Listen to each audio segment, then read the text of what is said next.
Kia ora. Today we're going to read The Snail and the Whale. This book's got heaps of beautiful illustrations, so keep an eye out. The Snail and the Whale by Julia Donaldson, illustrated by Axel Scheffler. This is a tale of a tiny snail and a great big grey blue humpback whale. This is a rock as black as soot, and this is a snail with an itchy foot. The sea snail slithered all over the rock and gazed at the sea and the ships in the dock, and as she gazed she sniffled and sighed. The sea is deep and the world is wide. How I long to sail, said the tiny snail. These are the other snails in the flock, who all stuck tight to the smooth black rock, and said to the snail with the itchy foot, "Be quiet, don't wriggle, sit still, stay put." But the tiny sea snail sighed and sniffed, then cried, "I've got it, I'll hitch a lift." This is the trail of the tiny snail, a silvery trail that looped and curled and said, "Lift wanted around the world."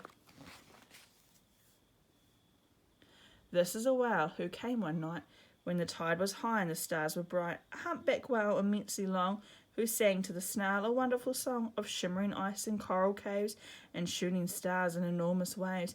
And this is the tale of the humpback whale. He held it out of the starlit sea and said to the snail, "Come sail with me." This is the sea so wild and free that carried the whale and the snail on his tail to towering icebergs in far-off lands, with fiery mountains and golden sands.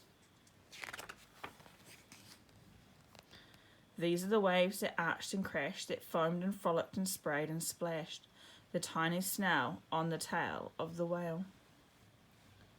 These are the caves beneath the waves, where stripy fish with feathery fins and sharks with hideous toothy grins swam around the whale and the snail on his tail. This is the sky so vast and high, sometimes sunny and blue and warm, sometimes filled with a thunderstorm, with zigzag lightning flashing and frightening the tiny snail on the tail of the whale.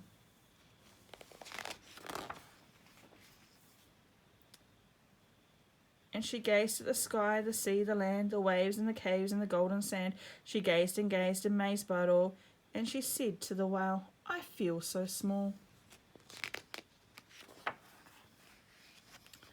But then came the day the whale lost his way. These are the speedboats running a race, zigging and zooming all over the place, upsetting the whale with their ear-splitting roar, making him swim too close to the shore. This is the tide slipping away.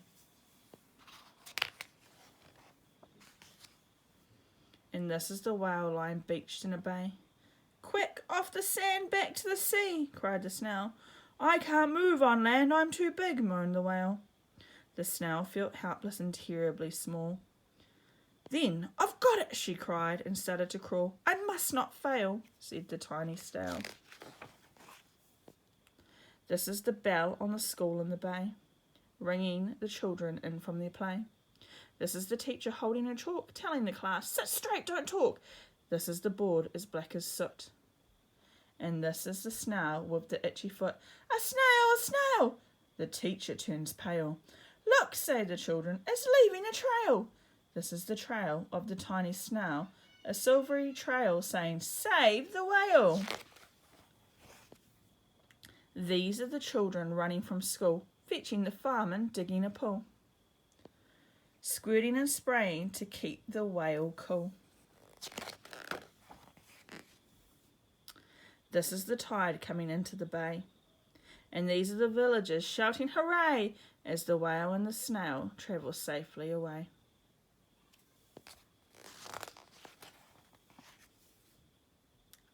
Back to the dock and the flock on the rock, who said, "How time's flowin', and haven't you growin'?"